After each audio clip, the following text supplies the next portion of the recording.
നിമിഷപ്രിയയുടെ വധശിക്ഷ റദ്ദാക്കിയതായുള്ള പ്രചാരണം തള്ളി കേന്ദ്ര സർക്കാർ.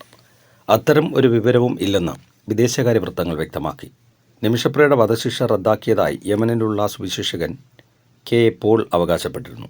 കേസിൽ കൂടുതൽ നീക്കങ്ങളൊന്നും നടന്നിട്ടില്ലെന്നും സർക്കാർ വൃത്തങ്ങൾ വിശദീകരിച്ചു.